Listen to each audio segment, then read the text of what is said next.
welcome back to Toy Art. My name is Zach Kinsella. I am your host. I'm also a comic book artist, and we are talking the art of toys, baby. So, let's get right into it. I'm talking today about Clawful from Masters of the Universe Origins. We are going to talk about the art and design of this figure, who I love. I think he's perfect. I'm not going to be objective at all here. This is, of course, art is very subjective, but I still think he's the perfect figure. A little backstory is I didn't get into Masters of the Universe again until 2020 when that new line of Origins was released. I have had a few vintage ones, and it was always a favorite show of mine growing up. But over the years, it never held that weight for me like a G.I. Joe did or Transformers.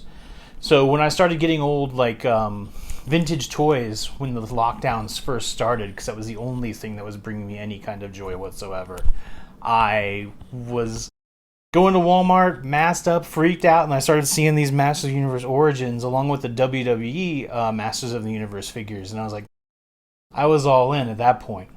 So, we're going to talk about a little bit about that, more so just exactly like the sculpt, the painting, everything that makes this figure amazing. So, let's get into it. So like I said earlier, if there's any one figure I was waiting for in this Masters of the Universe Origins line, it was Clawful. He looks awesome. So well worth the wait. I think, it was like doing the last video I had was crustacean based. It might be crustacean month at Toy Art. Who's to say? No, I don't think I have anything as far any other crustacean creatures that I can think of. Anywho's, let's take a look at Clawful, Masters of the Universe Origins. I do have the original one so I don't have a whole lot of the original Masters of the Universe figures. But I do want to say here is, let's do the turnaround, we'll talk sculpt, and then we'll talk paint, right? So front, side, look at that face. Back. This is so awkward. Side again. I got this stupid stand because it motors around, right? But the bloody thing just died. So, you kind of get what you're paid for with that part. So, let's talk sculpt first off. I think, this is such a wonderful homage to the original while still being its own. I have the original in my hand right here, and I'll put it in there. I think one thing that I'm so glad made the cut are his dorky eyebrows. Them thick eyebrows? What you know about them thick eyebrows? Coming down further, man, everything is pretty much the same. One thing that I think is really cool about these right over here is that they look like brushstrokes on his armor. And I think that they come up just a little bit from the armor, but still following that same armored line with those ribs. It also reminds me of I really love Bram Stoker's Dracula, the one with Keanu Reeves, and I love that armor design. So this reminds me a little bit of that, or maybe it's vice versa, because this came out 10 years beforehand. But let's take a look at this bad mamma jamma, this claw. So a couple of years ago, when these were first coming out, WWE was also making a bunch of Masters of the Universe WWE figures, and I got the Sting one, and he had a claw attachment. And I was like, dude, Clawful cannot be far behind. And 2 years later, that was true. But so what you'll see here is I just love all that bulbous detail, right? They didn't skimp at all on him. He's got some ribbing detail right over here, some nice striations under the claw, right around to the top here. It does kind of look where it comes together. You do see it ebb off a little bit, but that's okay. The detail is still wonderful. And you can also see that it comes right past his arm. On the vintage one, I do think that was the case too. So we're staying faithful. We've got some sweet, sweet biceps and triceps coming up over here. These are really wonderful. Honestly, I really wish I could get an Arnold Schwarzenegger figure that had detailed muscles like these, because that would be awesome. You can also see like right on his head here too that we have so much of that sculpt remaining as well. He also has much more prominent teeth, which I think is cool. It makes him look a lot more menacing, to be honest with you. I love that like the fins up top here echo the same lining in his mohawk as his claw right over here. So you can see they're up top there, maybe. Yep, there you go. And you can see them over and on here as well too. So repetition is something I look for a lot in the sculpt, just to see like, are these themes repeated or are they unique? And so on the back here you can see the striations coming from the back right over here too, and that's repeated from the front as well, which I think is just a nice touch. They did not skimp on this.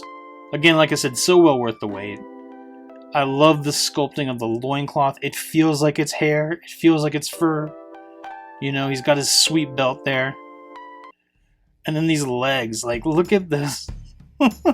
I always wondered why these were never, like, you know, painted red, but I just love that they're not. There's just, like, he's totally normal dude, except that he's got, like, these crazy fin things popping up in his arms and legs. So he's definitely a whole lot more mutant than most of other Skeletor's crew.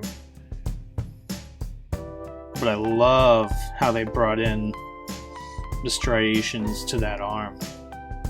Sorry about the blurriness, friends.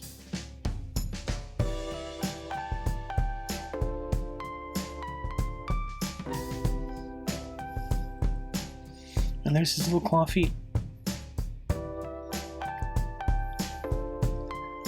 And you can still see that they have so much of that detail brought into him all the way down from the top to the bottom of that figure. So that's really what I think of the sculpt, and that, like, man, they didn't skimp on the sculpting at all in this series. And while we're going to talk about this in a second, while there's not a lot of like variation for the tones on the paint, I would so much rather have a nice sculpt than I would have something like ridiculously like intrinsically painted. And that's just me.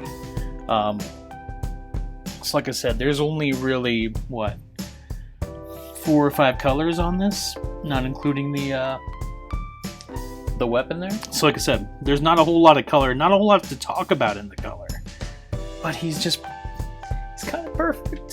I love him.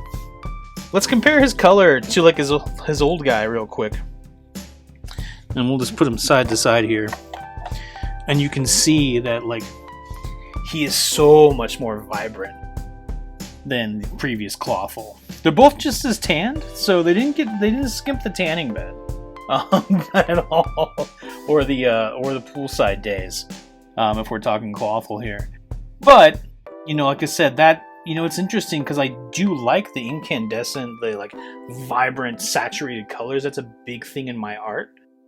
I think at the same time, I'm like, man, I really dig the luster and shininess of the previous Clawful, and that it's a little bit closer to that saturated lobster that I think of whenever I draw a lobster, even though no lobster really looks like that.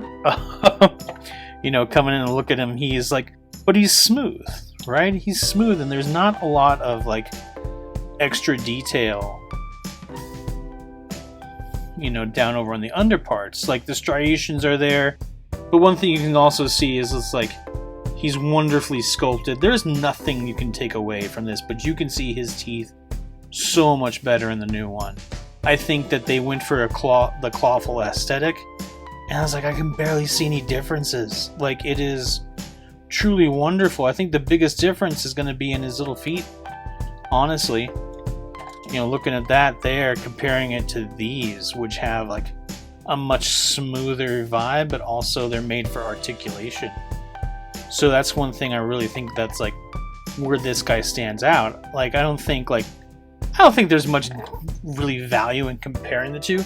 I'm super glad I have them both, and that's a big deal.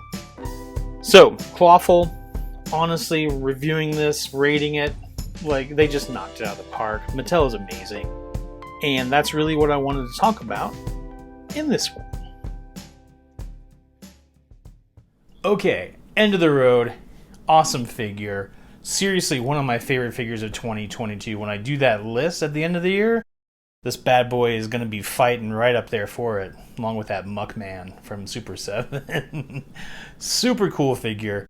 If you'd like to see more about this and talk Masters of the Universe, leave a comment. Let's talk about what your favorite Masters of the Universe figure is. Is it Anti-Eternia He-Man, who's on the way to me right now? Is it, Skeletor, whoever? Let me know. Leave a like. Do a little subscribe. I would love you for it. Share it, more importantly. Send it to a friend who would love to see about this friend Clawful and some Masters of the Universe love. You can also find me on Toy Art Show on Instagram and TikTok and Twitter. Thank you so much for hanging out with me. I'll see you next time.